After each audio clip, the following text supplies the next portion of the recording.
25 ತಾರೀಕು ನಮ್ಮ ಕ್ರೈಸ್ತರಿಗೆ ಒಂದು ಕರಾಳ ದಿನ. ಗಾಂಧೀಜಿಯವರೊಂದು ಮಾತನ್ನು ಹೇಳಿದ್ರು, ಒಂದು ಮಂಗನ ಕಥೆಯನ್ನು ಹೇಳಿದ್ರು. ಕೆಟ್ಟದನ್ನು ನೋಡಬೇಡ, ಕೆಟ್ಟದನ್ನು ಮಾತಾಡಬೇಡ, ಕೆಟ್ಟದನ್ನು ಕೇಳಬೇಡ. ಆದರೆ ಕೇಂದ್ರದಲ್ಲಿದ್ದ ಮಂಗನಿಗೆ ಇದು ಗೊತ್ತಾಗುವುದಿಲ್ಲ. ಕೇಂದ್ರದಲ್ಲಿದ್ದ ಮಂಗ ಇದು ಒಳ್ಳೆದನ್ನು ನೋಡುವುದಿಲ್ಲ, ಒಳ್ಳೆದನ್ನು ಮಾತಾಡುವುದಿಲ್ಲ, ಒಳ್ಳೆದನ್ನು ಕೇಳುವುದಿಲ್ಲ. ಇದನ್ನು ಯಾಕೆ ಹೇಳ್ತೇನೆ ಅಂತ ಹೇಳಿದ್ರೆ, ಈ ಮಂಗನಿಗೆ ಗೊತ್ತಾಗ್ತಿದ್ರೆ ಇವತ್ತು ಇಬ್ಬರು ಸನ್ಯಾಸಿಯವರು ಜೈಲಿಗೆ ಹೋಗ್ತಿರ್ಲಿಲ್ಲ. ಕ್ರಿಶ್ಚಿಯನ್ರು ಮತಾಂತರ ಮಾಡಿದ್ರೆ ಈ 2% ನಿಲ್ತಿರ್ಲಿಲ್ಲ. ನಮ್ಮ ಸೇವಾ, ನಮ್ಮ ತ್ಯಾಗ, ನಾವು ಅಲ್ಪಸಂಖ್ಯಾತರಾಗಿರ್ಬಹುದು, ಆದರೆ ಬಹುಸಂಖ್ಯಾತರು ಮಾಡಿದ ಕೆಲಸದಕ್ಕಿಂತ ಹೆಚ್ಚು ಕೆಲಸವನ್ನು ನಾವು ಮಾಡಿದ್ದೇವೆ. ಈಗ ಸಿಸ್ಟರ್ ಹೇಳಿದ್ರು,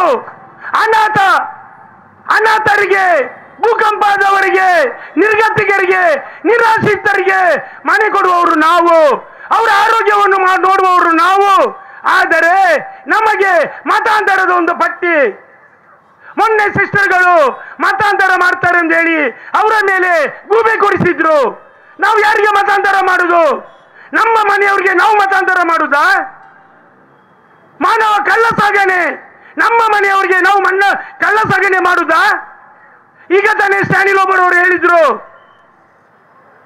ಹೋದ ಸರಿ ಉಡುಪಿಯಲ್ಲಿ ಆದ ಪ್ರಸಂಗ, ನಾವು ಕಂಪ್ಲೇಂಟ್ ಕೊಡುವಾಗ ಪ್ರಾಯಕ್ಕೆ ಬಂದ ಹೆಣ್ಣು ಮಕ್ಕಳು ಎಲ್ಲಿ ಬಂದ್ರೆ ಹೋಗ್ಬೋದು, ಯಾರೊಟ್ಟಿಗೆ ಹೋಗ್ಬೋದು, ಯಾವ ಧರ್ಮವನ್ನು ಸ್ವೀಕರಿಸಬಹುದು, ಅವ್ರಿಗೆ ಒಂದು ಕಾನೂನು, ನಮ್ಗೆ ಒಂದು ಕಾನೂನ? ಹಾಗಾದ್ರೆ ಈ ಕೇಂದ್ರದಲ್ಲಿದ್ದ ಮಂಗನಿಗೆ ಇದು ಕಾಣುದಿಲ್ವಾ? ಯಾಕೆ ಕಾಣುವುದಿಲ್ಲ? ಯಾಕೆ ಅವರಿಗೆ ಕಣ್ಣಿಲ್ವಾ, ಕಿವಿಲ್ವಾ, ಬಾಯಿಲ್ವಾ? ರಾಹುಲ್ ಗಾಂಧಿ ಅವರು ಲೋಕಸಭೆಯಲ್ಲಿ ಮಾತಾಡಿದ್ರು, ಕೇರಳದ ಎಂಪಿಗಳು ಲೋಕಸಭೆಯಲ್ಲಿ ಗಲಾಟೆ ಮಾಡಿದ್ರು.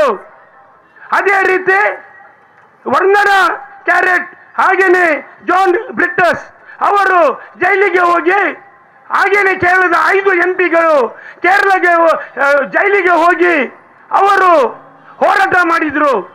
ಇದರ ಹೋರಾಟದ ಫಲವಾಗಿ ತಾತ್ಕಾಲಿಕವಾಗಿ ನಮ್ಗೊಂದು ರಿಲೀಫ್ ಸಿಕ್ಕಿದೆ. ಈಗ ತಾನೇ ರಾಯ್ ಕಾಸ್ಟಲಿನ್ ಅವರು ಹೇಳಿದ್ರು, ಇದು ನಾವು ಸೆಲೆಬ್ರಿಟಿ ಮಾಡುದು ಸೆಲೆಬ್ರೇಷನ್ ಅಲ್ಲ, ನಮ್ಗೆ ಸಿಕ್ಕಿದ್ದು ತಾತ್ಕಾಲಿಕ ಬೇಲ್ ಮಾತ್ರ. ಅದು ಸಹ 50,000 ರೂಪಾಯಿ ಬೇಲ್ ಹಣ ಕೊಟ್ಟು ನಮ್ಮ ಕಣ್ಣಿಗೆ, ನಮ್ಮ ದುಃಖಕ್ಕೆ ಸ್ವಲ್ಪ ಒರೆಸಿದ್ದು ಮಾತ್ರ. ಇದು ರಾಜಕೀಯ. ಪ್ರತಿ ಸಾರಿ ಚುನಾವಣೆ ಬರುವಾಗ ಪುಲ್ವಾಮಾ ದಾಳಿ, ಹಾಗೇನೆ ಫಲ್ಗಾಮ್ ದಾಳಿ ಅಥವಾ ಕ್ರಿಶ್ಚಿಯನ್ ಮೇರೆ ದಾಳಿ, ನಾವೆಂದ್ರೆ ಒಂದು ಮುಗ್ಧರು.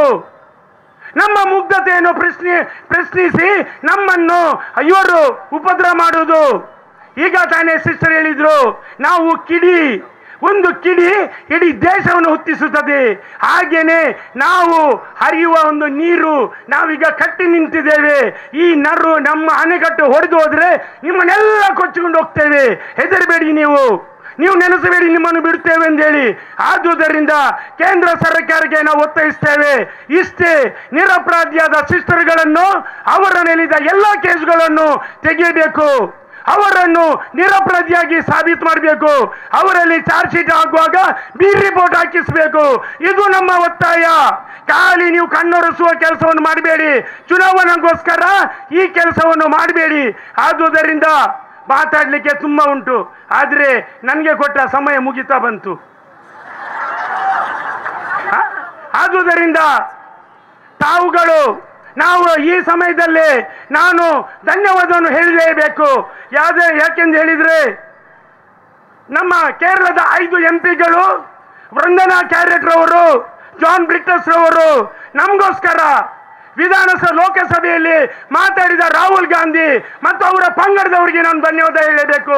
ಸಮಾಜಕ್ಕೋಸ್ಕರ ಸಮಾಜಕ್ಕೋಸ್ಕರ, ಸಮಾಜದಲ್ಲಿ ಆದ ಅನ್ಯಾಯದಗೋಸ್ಕರ ಸಿಸ್ಟರ್ಗಳು ನಮ್ಮ ಚರ್ಮವನ್ನು ಸುಲಿದು ಅವರಿಗೆ ಚಪ್ಪಲ್ ಮಾಡಿ ಕೊಟ್ಟರು. ಅವರು ಕೊಟ್ಟ ತ್ಯಾಗ, ಬಲಿದಾನ ಕಡಿಮೆನೆ. ಅವರು ಯಾರು ದುಃಖದಲ್ಲಿದ್ದಾರೆ ಅವರ ಕಣ್ಣನ್ನು ಒರೆಸುವ ಒಂದು ಜನಾಂಗದವರು. ಮನೆ ಮಠವನ್ನು ಬಿಟ್ಟು ದೇಶಕ್ಕಾಗಿ ಹೋರಾಡುವವರು, ದೇಶದ ನ್ಯಾಯಕ್ಕಾಗಿ ಹೋರಾಡುವವರು, ದೀನ ದಲಿತರಿಗೋಸ್ಕರ ಕೆಲಸ ಮಾಡುವವರು. ಆದುದರಿಂದ ನೀವು ಈಶ್ವರಿಗೆ ನಮ್ಮ ಹೋರಾಟ ನಿಲ್ಲುವುದಿಲ್ಲ. ಮುಂದಿನ ದಿನದಲ್ಲಿ ಬಿ ರಿಪೋರ್ಟ್ ಆಗಿ ಸಿಸ್ಟರ್ಗಳನ್ನು ನಿರಪರಾಧಿಯೆಂದು ಸಾಬೀತು ಮಾಡುವವರೆಗೆ ನಾವು ಹೋರಾಟವನ್ನು ನಿರಂತರ ಮಾಡಬೇಕೆಂದು ಹೇಳ್ತಾ ನನ್ನೆರಡು ಮಾತನ್ನು ಮುಗಿಸ್ತೇನೆ. ಜೈ ಹಿಂದ್.